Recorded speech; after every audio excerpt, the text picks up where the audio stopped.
it was this complete multimedia campaign that I, as somebody who doesn't like to spin plates, I've spent the last 6 to 7 weeks just spinning plates furiously. He's getting better at it. He just doesn't like it. Hey everybody, it's John Lamberton here alongside my good friend and business partner, Mr. Jason Brockman.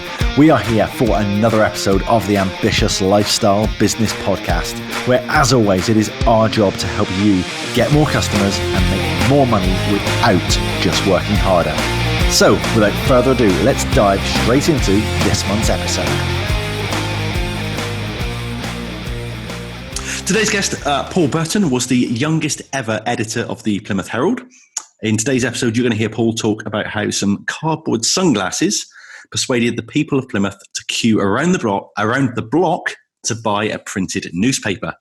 Paul is also going to talk about the future of printed media, the rise of influencer marketing, and how businesses can write better copy and more effective headlines. Welcome to the show, Paul. Hello, glad to be here. It's good to see you. So I introduced you there as the youngest ever editor of the Plymouth Herald. Now, did I get that title right? Because this newspaper has changed its name so many times. Evening Herald, Western Evening Herald, Plymouth Herald, The Herald. Which is the correct one whilst you were there? I was there.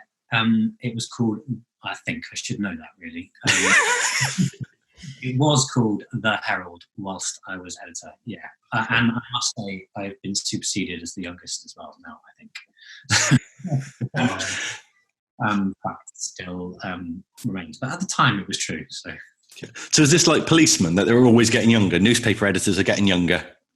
Generally, like the rest of the world, everyone seems to be getting younger as we get older, yes. Yeah. See, when you say to me newspaper editor, I just immediately go Daily Planet. It's the big fat guy shouting at Superman. Clark Kent was Daily Planet, wasn't it? I don't want to get my superhero movies mixed up. Oh, so we are going to get some angry letters. Yeah. So how did that come about, Paul? How did you become the youngest editor of The Herald? So, without giving you too much of an in-depth career history, I started my career in Bristol around the turn of the century. I kind of worked as a reporter for about 7 or 8 years. And then the industry went through an enormous amount of change about 10 years ago. And then every year seemed to get even more enormous. And every year we felt like we were getting sort of, over the tipping point and back into growth and that kind of thing. And every year, new challenges would present itself, things like Google, Facebook, etc., continue to disrupt the industry, just like they disrupted most other industries. And during that period, I guess, I always used to say I was in the right place at the right time when opportunities presented themselves. Kind of, I'm a little kinder to myself in retrospect now, and I did work hard. Did try and position myself as someone who wanted to kind of get on and that kind of thing. But one way or the other, the opportunity to become editor in Exeter presented itself about 8 years ago, I think. And then shortly after that, the company was. So the company that owned the Herald also owned the paper in Exeter and many other papers around the country. It was bought out, reinvented, and there were lots of opportunities available. I was asked if I would like to come down and help in Plymouth. And at the time, the Herald was in a sort of state of flux. The paper's sales were in decline, in quite steep decline. And there was... But it did have quite a loyal audience, and certainly digitally, there was clearly a big opportunity. It was just defining how we were going to seize that opportunity, I suppose, and that was my brief, really. How did that work then, as part of a larger organisation? Because did you have ideas forced on you, or how much autonomy did you have? So in the time that I worked for the Herald, they had 3 different owners, and I had different experiences, to be honest with you, under each different ownership. But I would say that each owner still did trust editors to make business decisions and editorial decisions. I don't think I ever really felt like we were ever straitjacketed by any ownership model, really. I think in the sort of journalism industry, in the newspaper industry, editors are still given reasonable levels of autonomy. Obviously, the when I was a junior, I worked for a newspaper called the Western Daily Press in Bristol that had in the past sent journalists around the world investigating this, that, or the other, and spent an awful lot of money in the process. That world no longer exists, but that doesn't, so there's no open checkbooks anymore because newspapers don't really print money like they would have done 15 years ago, or probably longer than that now, to be fair. I still had a good level of control over certainly editorial direction. Good. How do you see the future going for newspapers? I know a lot of them have transitioned now into a lot more online. They are more web-based, social media-based. But there has to be, you mentioned loyal audience just now. There's still a portion of people, and I'm thinking about, my in-laws, for example, is like, well, their daily newspaper is part of their routine. It's, if you ask them, at the moment we're recording this, they are just about to lock down for 12 weeks. And one of the biggest concerns they've got is, how am I going to get my daily newspaper? They do have that loyal audience who they don't want Facebook updates. They don't want Twitter news. They want a printed newspaper every day. Yeah, I suppose there's three things I would pick out of that. One is routine and habit. Routine and habit are, in my opinion, two of the most unappreciated drivers in buying decision. Somebody should write a book about routines, I think. Let me write that down. So newspapers, printed newspapers do rely a lot on routine and habit. If you break routine and habit, either through price increase or even due to the fact that the paper boy grows up and gets a proper job, do you know what I mean? Yep. Anything that disrupts that routine and habit likely to disrupt the buying decision, and that is a real battle for the printed press. And there's a lot of those kind of unseen factors that disrupt the way that people buy the paper. Secondly, just at the moment, I've seen a lot of papers offering kind of long-term discounts for subscriptions. We'll get it delivered to your door. A lot of those kind of things so you can still see there's a lot of effort and innovation going in to try and get the paper to the sort of people that you're talking about. Of course, the sort of more existential risk is that although they don't necessarily want Twitter and Facebook updates, they ain't going to be around reading the newspaper forever. Sadly, it sounds a little bit weird, but that is a demographic that is always getting older. As terrible as it sounds, you can't sustain a business unless your business is able to convert people who are turning 65 into buyers. Yeah. But the fastest is 65 plus. So that's a difficult thing to balance. Yeah, it's because if you open up the Mail on Sunday and you look at the advertisers in the back, and it's basically cruises, stair lifts, and pharmaceutical companies. And comfy trousers. Don't forget the comfy trousers and shoes. They're important too. Elastic waistbands. And I suppose that is why the sort of level of investment in digital from the big newspaper companies, and I've been out of the industry now for a few years, so I can't really speak with authority anymore. But and I know from the people that I'm friends with that are still in the industry that it's a fast-moving world, and many things have changed since I left. But it is clear that investment and innovation are kind of top of the agenda, and no one has given up that fight. And there's an extraordinary level of resilience among the journalistic community, which is important, in my opinion, in a kind of wider societal view, but also what we're going to move on to talk about, businesses and entrepreneurship and that kind of thing. I do think that local media still has a role to play has a very prominent role to play in supporting that kind of enterprise. I think it needs to become a community hub of information, and I think it gets dragged down the wrong path sometimes in terms of all the bad news and all the bad stuff like that, and there's very little positive which managed to find its way into there. And actually, if it was a paper that promoted all aspects of the community and all or any of the media really, to be fair, is promoting a whole lot, and you then get a loyal base of people who are interested in all of that good stuff that's happening in the community. I don't know, today's the wake up, and I know we're not talking about the current things that's happening, but actually the paper today was all about actually we want to kind of give back to our community by promoting the positive stuff that's going on, and it's like that should have been something you've been doing forever, kind of thing, as the community, source of information. That's something you should be always doing, and not just doing it because we're in a crisis. But yeah, fab. So when you kind of join 1% Club, because you're at 1%, we send you out an onboarding survey, and in that we ask for your best piece of marketing ever. And that came from the time when you were in the paper. So how does that work? I don't know in hindsight if it was my best piece. One of many of your best pieces of marketing, then. If I go on to explain it, it might turn out to be one of the worst. But depends how you look at it, really. But at the time of the eclipse, I said the eclipse. There have been many eclipses in human history, obviously, but the most recent one where it all went dark, not like a half moon job. So at the time, I remember the one from around about the turn of the century, and I think Google, who very, very young company at the time, but those like classic pictures of the Google sunglasses. Do you remember the ones? Yeah. They got a load made for that eclipse, and it was probably one of their first big kind of branding exercises, I guess.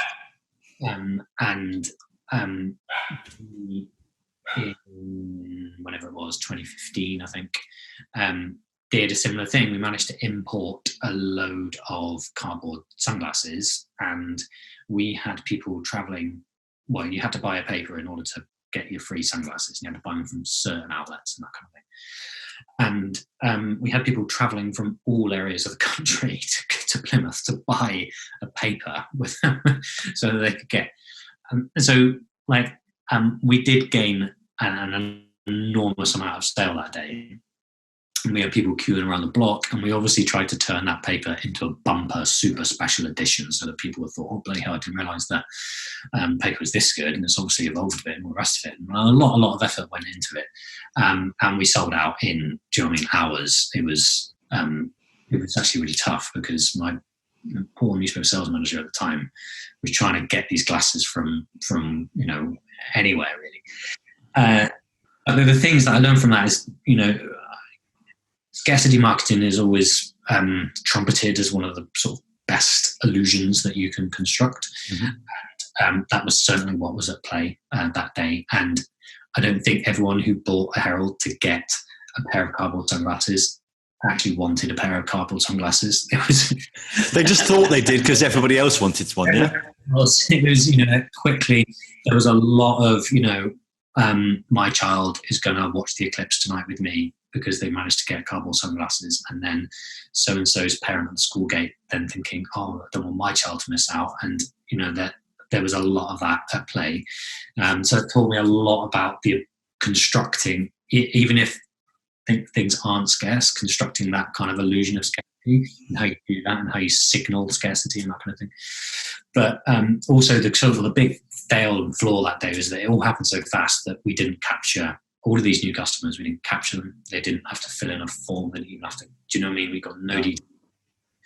And if with what I do now, so we work with a lot of e-commerce companies and that kind of thing, we would, absolutely be capturing every piece of data that we could get so that we'd be able to market to them in the future. I suppose that's the kind of, so best piece of marketing, but also kind of one of the worst things. So the idea was fantastic. The execution maybe let you down a little bit there. Yeah.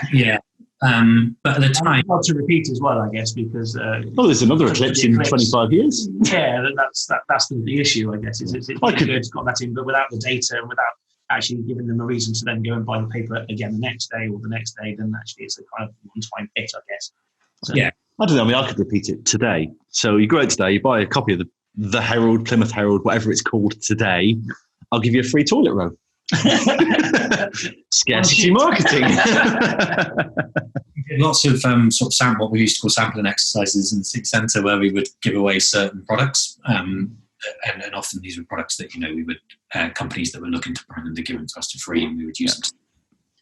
toilet roll, honestly, we'd all, even, you know, in the best of times, toilet roll would sell the paper like nothing else. Wow. Toilet roll is expensive for a lot of people. And if you can give, you know, I've always been a firm believer, we never discounted paper unless you wanted to. We always gave something free that added value.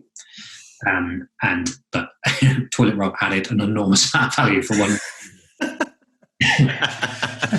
And there was no negative connotations about the paper and running out of toilet rolls. Yeah, if you wanted to run a toilet roll, then yeah. Inevitably. But do you know who sort of played along with that? And yeah, if nothing else, it got people talking about the paper. It's interesting what you said about the lead capture there. I think one of our quite early podcasts, we talked about when I went to the Devon County show. Mm-hmm. And I remember, I think, recording it like the week after and saying how impressed I was with this. I think it was a butcher or it was a farm shop or something, and they were giving away eggs. And it was basically, they had this massive sign, get free eggs. And you walk up and it's basically, there's a lady there and she's dressed up in kind of like farm, clothes? Not farmer's outfit, but, you know, like she's working in a farm shop at the trade stand, and she's got these massive piles of boxes of eggs there, and she's like, you know, do you want a completely free dozen eggs? I'm like, yeah, brilliant, absolutely. You know, nice free range farm eggs, brilliant. And she said, in order to do that, in order to give you your free eggs, I need you to fill in this postcard with your name, address, email. Tell me a little bit about yourself. It was probably 7 questions on an A6 postcard. And I just thought, that's brilliant. You know, they could sell those eggs for £1.50. Cost is probably in the region of 35 to 40p. For 35 to 40p, they've just bought a lead. And I said, that's brilliant. That's fantastic. Never heard from them again.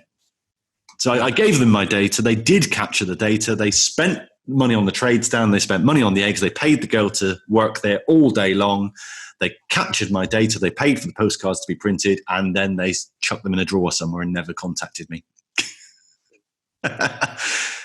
So you can have the best idea in the world, but you've got to actually execute it and see it through. And I know this is one of the things we wanted to talk about today is not just doing one thing, but actually having a joined up multimedia campaign thought through. So as we move away from the Herald, because when did you leave there now? January 2018. Cool. So what was the catalyst for you leaving? Was it just a strong desire to set up on your own? Partly. I suppose the title of this podcast, the ambitious lifestyle, so lifestyle being the key word. So I think that working in newspapers is, you know, you don't go into newspapers thinking that you're going to work 9 to 5. And I don't want to work 9 to 5 either now, to be honest with you. But I do want to be able to design my work around my life. And I guess it's that recognition that if I am naturally the sort of person that will, if there's work to do and there are opportunities to be had, I'll just keep going and going and going. And in a newspaper environment where you're creating a different product every single day, and there are different, and there are sort of constantly bright, shiny things flashing around all the time for you to go and sort out and firefight.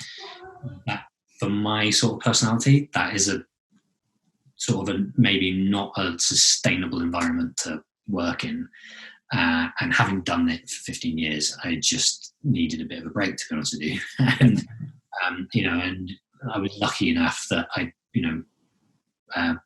had managed to get, work so I could provide myself with a month off. It took about 6 weeks off, I think, in the end, and thought about what I wanted to do. And I knew that I was good at helping creating content. I knew that I was good at planning content. I knew that I had helped lots of businesses in the past, lots of advertisers basically. And I'd spoken to lots of advertisers about the future of their business and how, they weren't going to be able to take a quarter page out on page 3 anymore. They were going to need to think more broadly about how they market themselves. And so that sort of germinated really into the business that I run today. What does that business look like? So we are a marketing agency. We are specialize in exactly what I just talked about. So we specialize in content marketing, content strategy. We plan strategic content campaigns for clients. We basically look after your website, your social media, and your email. We try and we create words, pictures, and videos for those channels. We prefer to work in an integrated fashion. So if we can do all of that, the clients get a lot more out of it. They don't all want all of it. Some of them just want one tranche of that, which is obviously fine. But we try and market ourselves as providing that integrated service, because I'm a great believer in that if you create content for one of those channels, it might as well be repurposed for the other ones. And effective as well if you've got that one voice in your marketing, isn't it?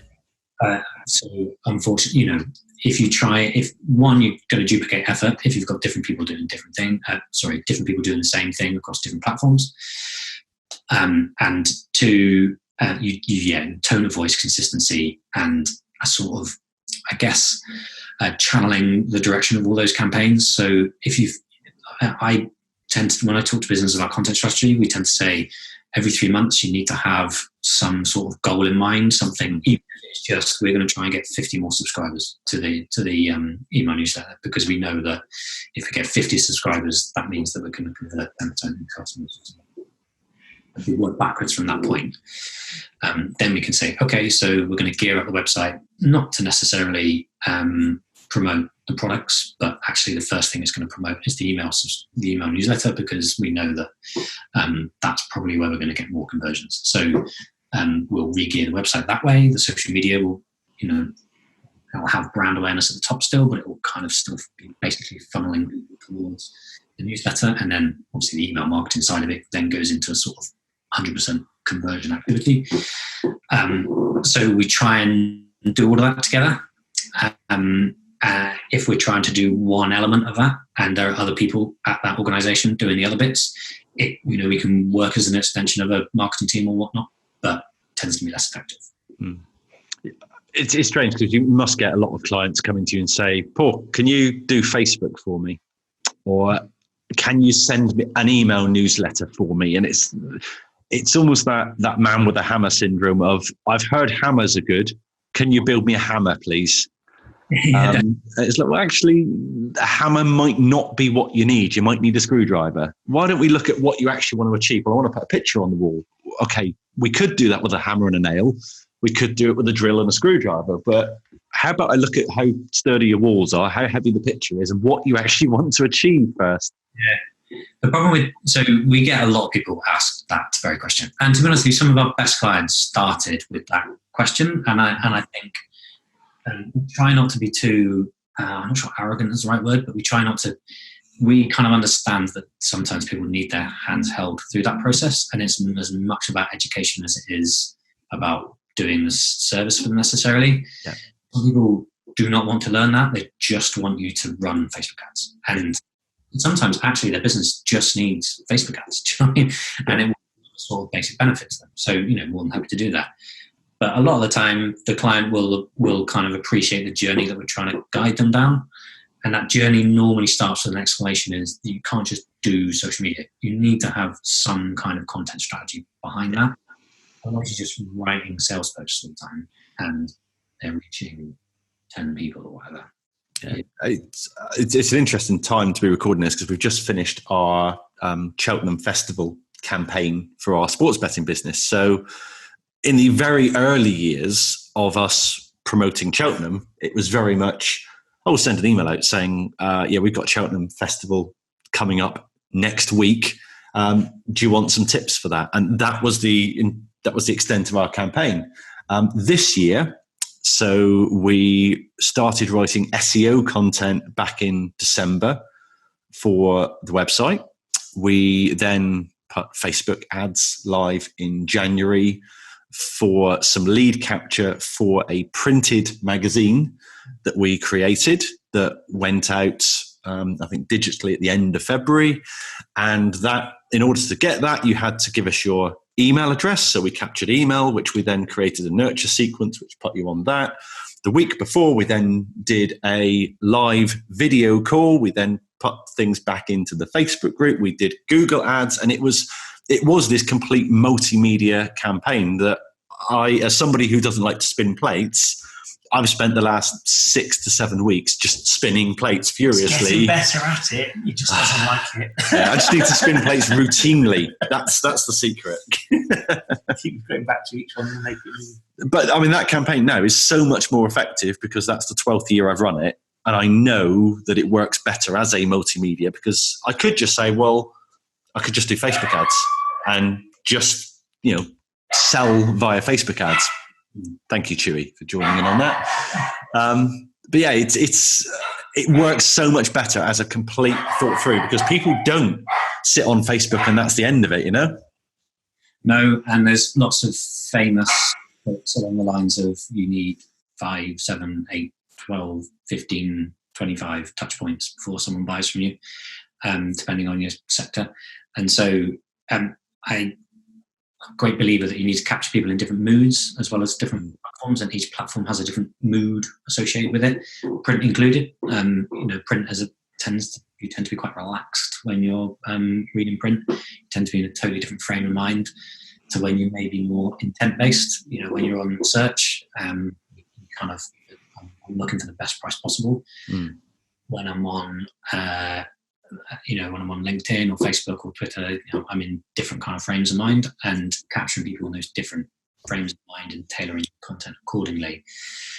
I mean, there's only so much time in the day, so there's only so much time you can do this, and sometimes it's better to just whack it all out across everything, because that's better than nothing.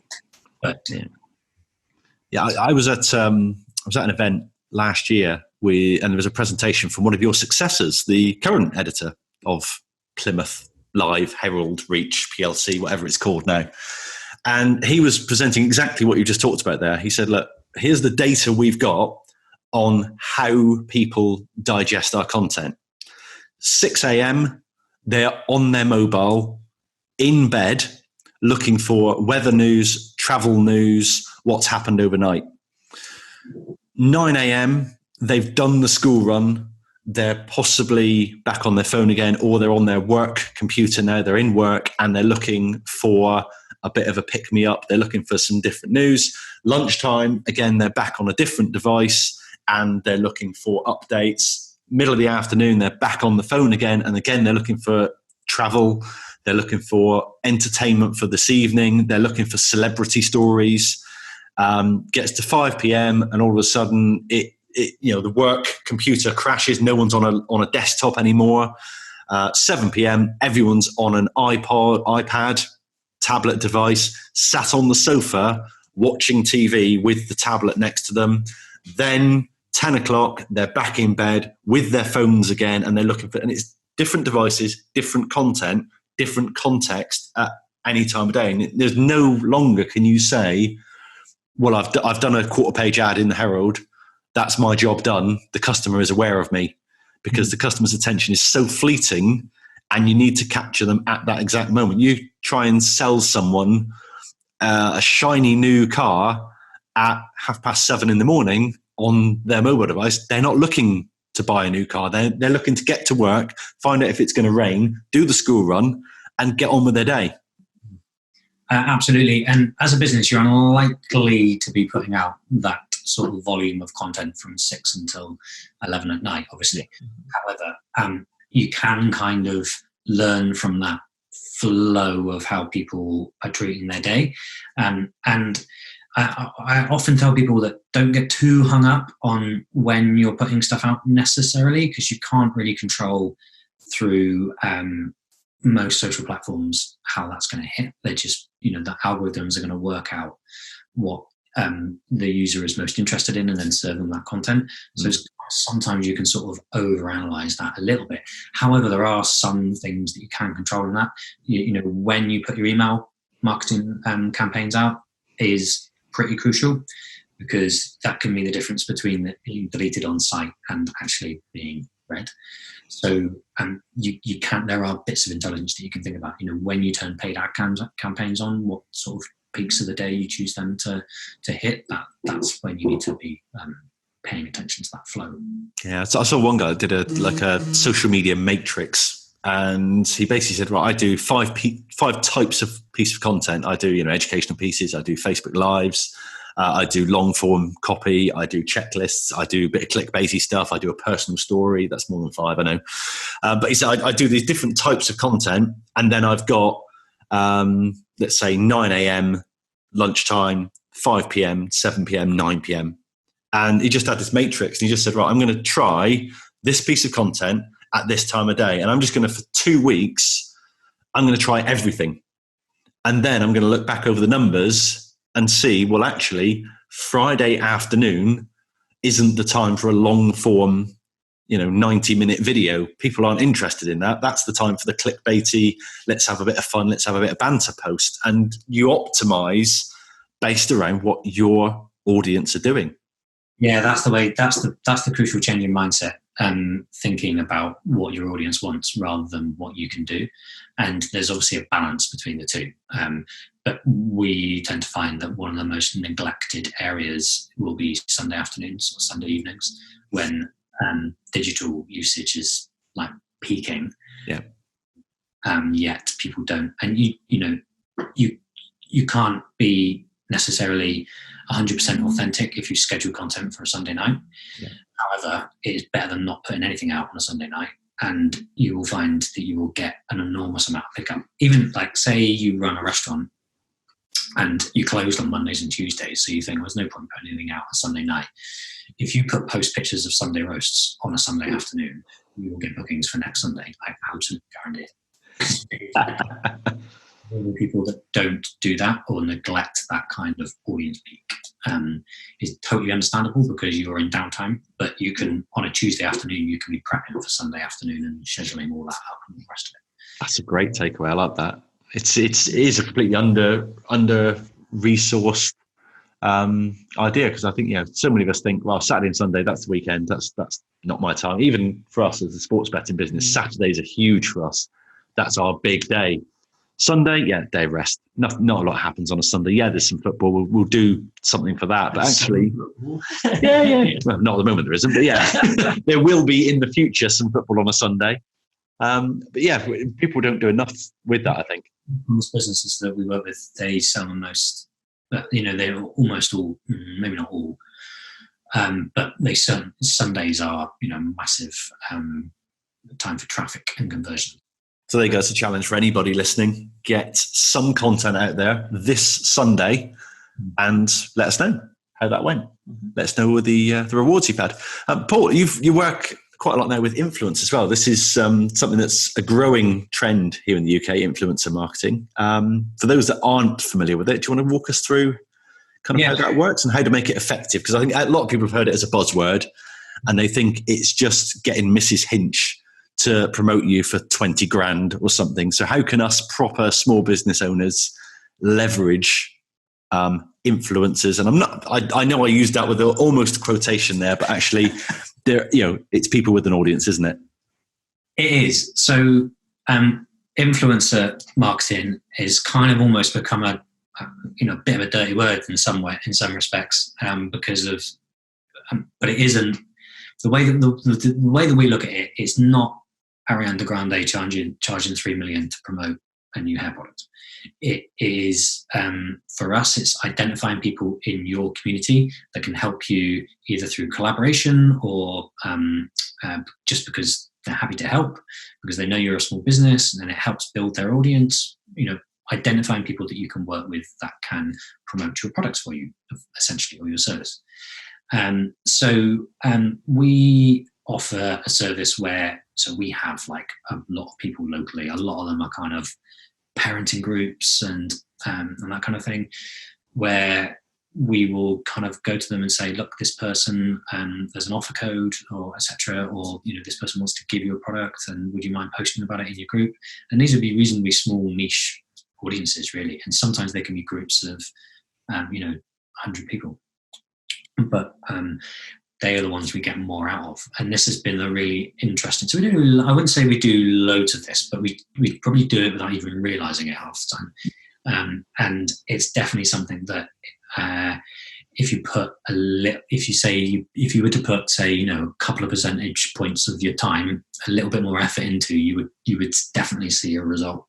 And quite often we've had clients that we work with. We don't have hundreds of clients, but we have enough in a sort of similar geographical area that quite often we will put them in touch together and they will collaborate and help each other out.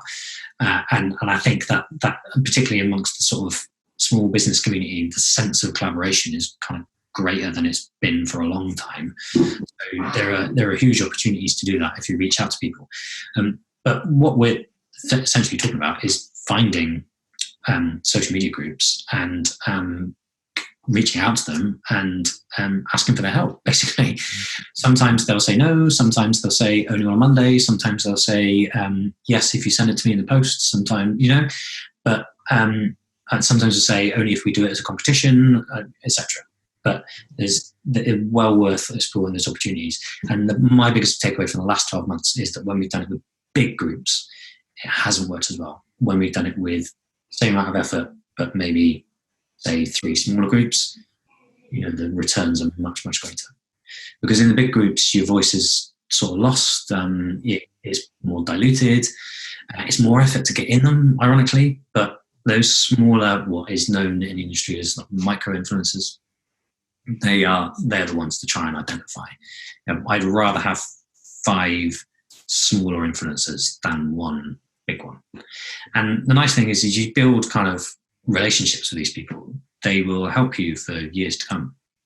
And if you pivot into other businesses, if you know a mate who's got a business that needs a hand, they'll be more than happy. And often they're looking to just build their audience. So if you find sort of a baby and toddler group and you sell baby and toddler products, sorry, there are many. Say you sell soft toys, they will love the fact that a local business has come to them with a local service that other people in their group will be interested in. It makes the group more relevant, essentially. So, huge opportunity. And it's content for them, and that fills the group and things, doesn't it? And it becomes appealing for them to get more members into their group. So just remember that their aims are aligned to yours in the same way, really, isn't it? It's a new way of thinking about. So we don't advertise PR as a service, but I think we're effectively talking about PR in a different way. It's almost like a joint venture collaboration, isn't it? It's again thinking, who's got my customer? So us as a sports betting business, we can't go to Ariana Grande because that's not our audience. She hasn't got our audience. But again, if everyone's going to her because she's going to have the volume, she's got the millions and millions of followers worldwide. What is the percentage engagement though that she will have with her audience versus your local pub band that's got 150 people that go to every gig they perform, no matter where that is within a 50-mile radius, that buy every record they've ever made, that buy every T-shirt from every tour? I'd rather work with those guys, because if they say, hey, this guy is, if you like our music, you like this guy's music, then I'm going to get much more engagement as a percentage wise and as a return on investment wise, which is ultimately what we want from this, by going to the small engaged audience that we know is our type of people, rather than, oh, well, I've got 3 million people on my Twitter follower list. Well, that's great. Just because, just because you like Ant and Dec doesn't mean that you can buy baby products, whereas if you like, I don't know, we've really chosen a good niche to focus on here, baby products. I'm really glad you suggested that, Paul. It's because we've done baby products for someone. You think I can use a result, but I think there's 2 things there. One, building your own audience is the ultimate goal in all of this, and often the audience that you own, which is often an email list, basically. But the truth is, it's really hard, and it's harder than it was 5 years ago when you could build a Facebook audience really quickly. You also don't own that Facebook audience. Facebook does at the end of the day. Oh, yes, we know all about that. 127,000 fans we had on our Facebook page before Facebook took it away. So it's hard. So although you want to be building your audience, it is hard. And so the truth is, sometimes it's easier to hijack other people's audiences in order to build your own. I guess in the same way as paid ads accelerate that process, so is this. Yeah, I've had that exact conversation with Sarah. She's doing things with online tutoring now, and thinking that you could build your own audience, and that's great. Long term, you probably should do that. But in the short term, this person over here has got 3,000 people of your target audience. Now they've already engaged. They've done the hard work. Why don't you leverage that? Yeah, and spotting opportunities for audience as well. So we're sort of pivoting this year into trying to build our own audiences rather than build audiences exclusively for clients for multiple purposes, really. But I'm a great believer if you have audience, then opportunities will present themselves. But so yesterday or the day before, we started a homeschooling group on Facebook, just because we figured, or at least things to do at home with the kids, because of the current situation. And overnight, 250 people became a member of it. And so it's spotting the opportunities. Opportunities like that will be coming up all the time, particularly in the next 3 months. Yeah. And so it'd be interesting to see where that group is in a week's time. We're not trying to sell to anyone, we're just collecting ideas of what you can do from other places, basically, and sharing them into the group. And then people are contributing their own content into it. And so I would think in 7 days we'll probably have quite a useful audience that in months to come we'll be able to do something with. Yeah. Again, it's very similar to the Eclipse story there. You've taken something that's of the moment and you capitalized on it. Yeah. We haven't turned it into a business yet, but don't forget the data capture. That's the there's a lesson from before there. So Paul, you obviously you're a trained copywriter. You know a thing or two about headlines. Having, I would imagine, written, rewritten, edited quite a few front pages in your time. What constitutes a good headline? Well, it can depend on the content. As to what sort of headline you need to write. However, the sort of overarching rule with all headlines, in my opinion, is that it talks to someone. So it's not a label. It should be active. It should be doing something, if you know what I mean. It should be talking to the reader in some way. It should be persuading them to read the copy, and it should tread a fine line between telling people what this is about and not giving away not giving away everything. So it needs to balance those two things together, and that's a fine balance that takes. It's hard to teach people in a podcast how to write a good headline, because it takes a long time to learn how to do that. However, that is the most important factor, I think, because if you try and tease people too much, and if you try and clickbait people into it, people are too wise to that these days. Just find it annoying. So you do need to tell people what is going on, but if you need to make it feel appealing, you need to make it feel like you're not giving away everything. And I think then once people click on it as well, don't hide everything in par 72. Like, people will just get annoyed and give up. So there's another fine line there as well. When we used to write copy for print, we would try and front load as much information as possible into the first sort of 3 or 4 paragraphs, because that most people are going to give up reading a story after the first column. So most of the information in the second half of the story wouldn't even get read, so we would just leave that. Writing for digital, and particularly writing for SEO, there's a different, people, it's more intent based, so people are coming to you because they want that information. So you can afford to kind of pace it differently. But I still think, you're there to serve your reader at the end of the day, and so don't make it hard for people. Good advice, really. And also, you don't disappoint them. If the headline is really good, but you get to the story and it's not so great, then actually, if you start disappointing people over and over again, then... Yeah, small businesses, funnily enough, they don't really get that problem so much, because they're not really focused on... larger businesses, there will be a marketing team in a large business that is targeted to get as many people to the website as possible. And the temptation is to disappoint people in order to get them to the website. Yeah. Those other metrics in your Google Analytics are, in my opinion, more important. So whenever we report to clients, when we're managing websites, we report on sessions, bounce rate, time on page, all that kind of thing. Because and we tell them to get less caught up in the sort of sheer volume of users, because that doesn't really tell the story.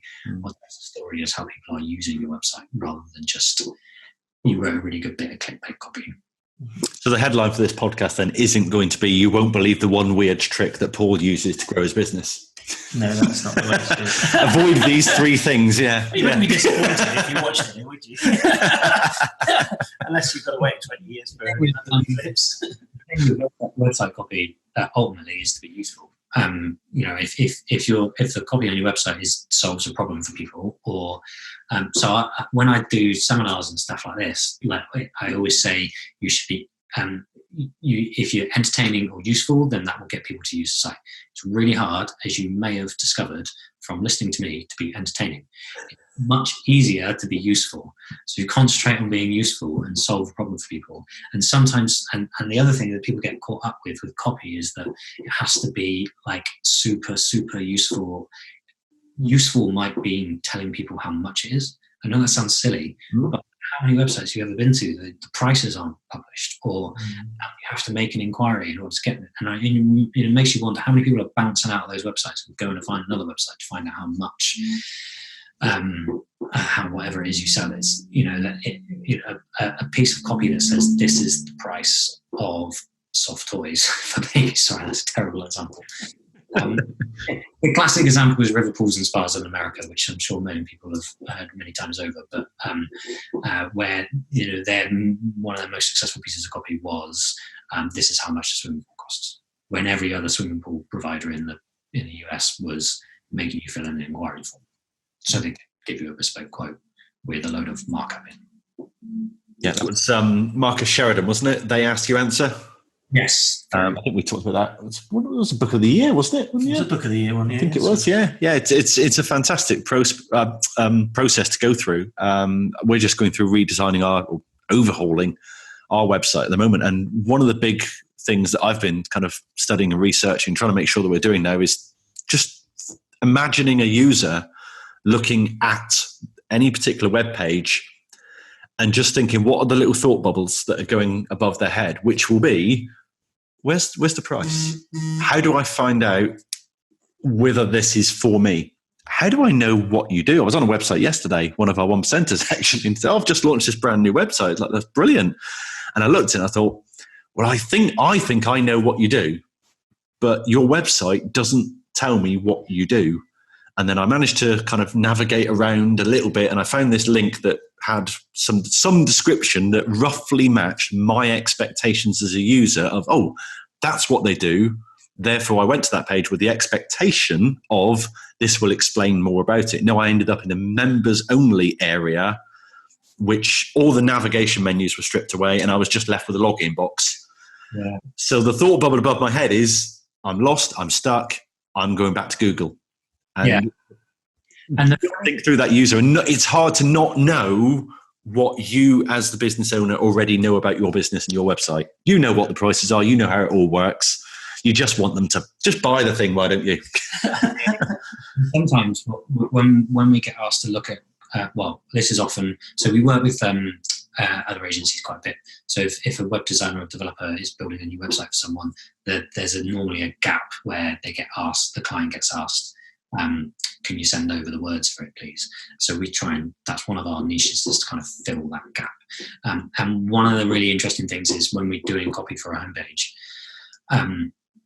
sometimes it can be about doing less copy rather than more copy as well.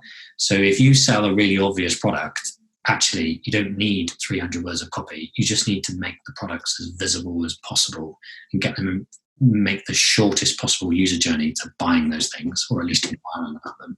So sometimes it can be as simple as just, when someone lands on your page, this is what we sell. It's in your face as much as possible. It's really clear to understand.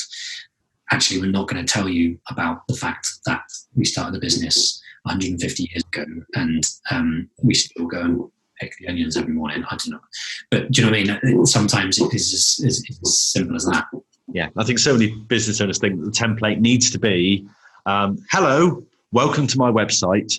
I am John Lamberton Limited, launched in 2000. I live in Plymouth. And it's like, oh, do you want to know any other facts about me before you go into like, what do you do, John? What is John Lamberton Limited? Oh yeah, I haven't explained that, have I? And then, what's in it for me as the user?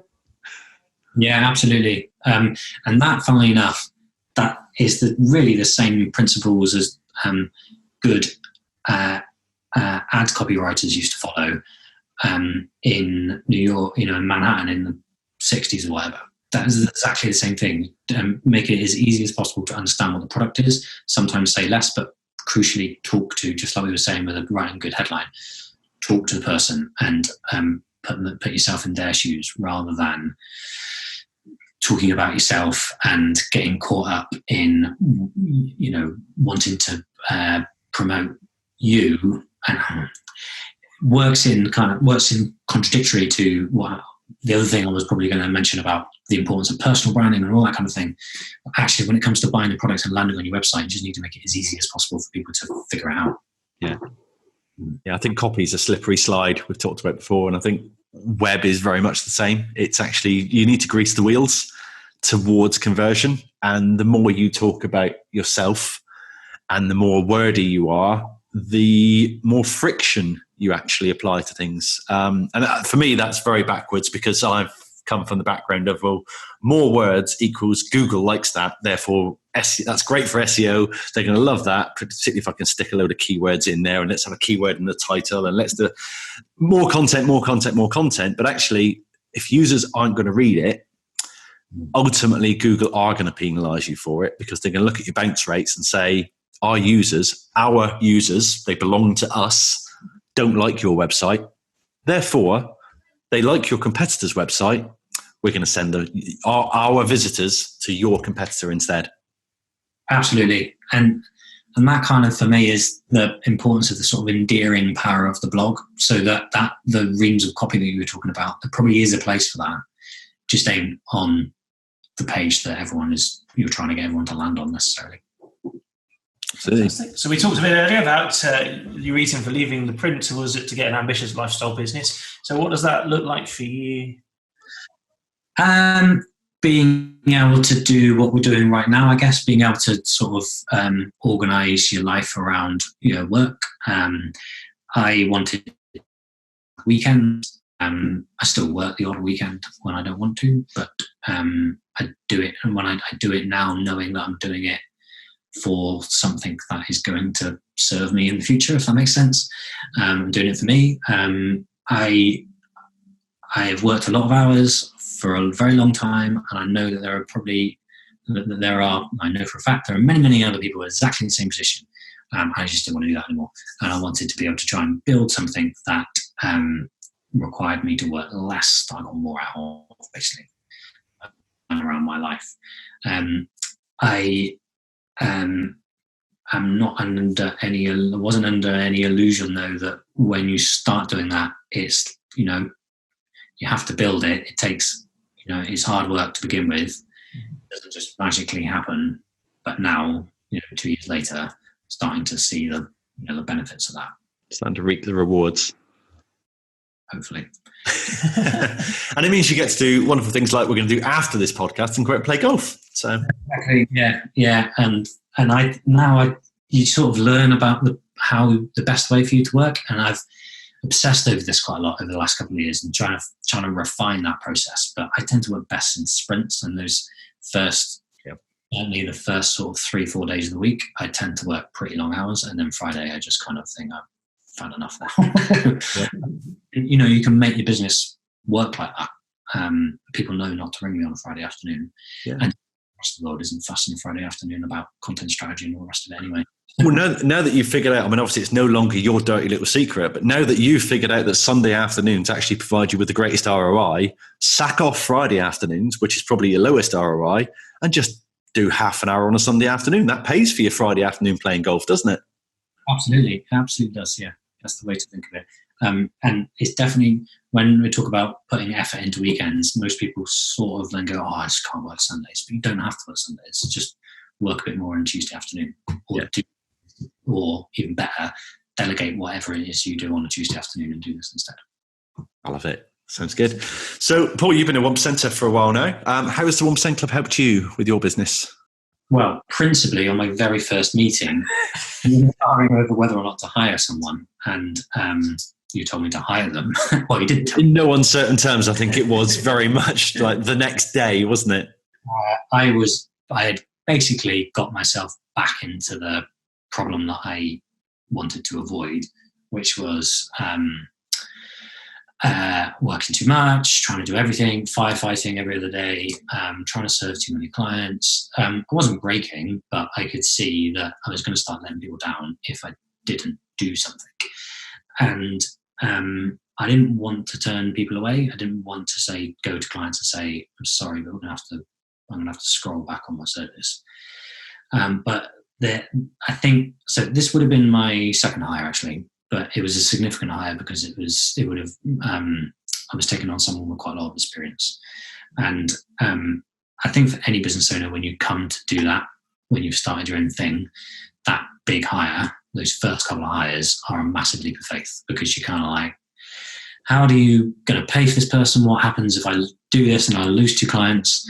And I think you guys really, you kind of, you need to have a plan, basically, is what it boils down to. So you're going to, if you carry on the way you're going to go, it's going to fail anyway. In the long term, something you're going to burn out. Or if you lose a couple, then where are you then? You kind of, So take someone on and identify how many more clients you need, or what other income streams you need in order to support that, and then put you on a much stable footing in 6 months' time, whatever. We are now pretty much 6 months down the road, and we are much more stable. And I have no idea how I would have survived the last 6 months if I hadn't taken someone on. Well, that's the thing. You said you work best in sprints. Now, if you're working at capacity, you cannot sprint at capacity for any prolonged period of time. No, you can't. And it is... the other thing I learned as well is that you need people that are different to you in your business. So the 2 people that I have that work for me, and then we have some freelancers as well, but the 2 people on the staff, they work quite kind of steadily and consistently through the week, rather than kind of randomly and fast and slow like I do, which I imagine is like terrible for them. However, they make sure the business has a grounding, and they make sure that things get done when they need to get done, and they make sure that the social schedules are always full, and then, do you know what I mean? All of those kind of like basic stuff that I don't want to have to be catching up on at 6 o'clock at night is done for me. So, this is where I think the entrepreneurs need the operations guys, the managers in to do the nice, sensible things whilst we're off building parachutes whilst jumping out of buildings. Absolutely, yeah. Entrepreneurs are obsessed with shiny new things. I am forever in from one thing to another, but you need people that make sure that the day job gets done in the background so that you can. And I think it's important to be attracted to shiny new things sometimes. Like, you do need to, it's a sort of a really tough balance for me, because I know that some of the things that have been most successful over the last couple of years were because I went down a rabbit hole and actually just it was worth doing. But equally, when you find something that's good, sometimes you just need to do it consistently. So don't let it consume you. The rabbit hole is great, but it doesn't consume you. It's got to lead somewhere, or to as part of a plan. So you kind of make that time to do it. Paul, I'm going to kind of before it an end, if that's right, to our podcast today. Fantastic for you to come along. If anybody wants to get into touch with you, maybe talk more about what you're up to, content strategy for their own businesses, what's the best way of getting in touch with you? So look me up on LinkedIn, probably. You can find a website, pbmedia.co.uk, or search for Paul Burton on LinkedIn and send me a message. That's probably the best way.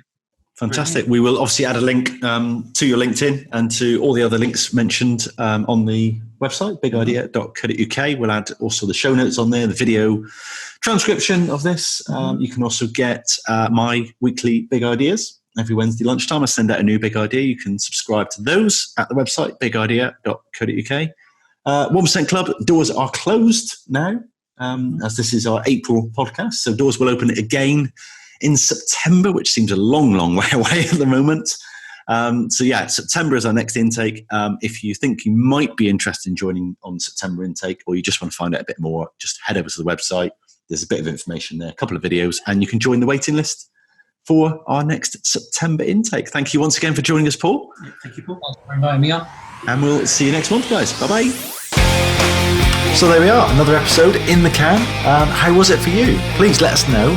However you listen to these podcasts, please leave a review on that platform. Let us know what we can do better, what you like, what you don't like, and how we can improve to make this show even better for you. We'll see you next time.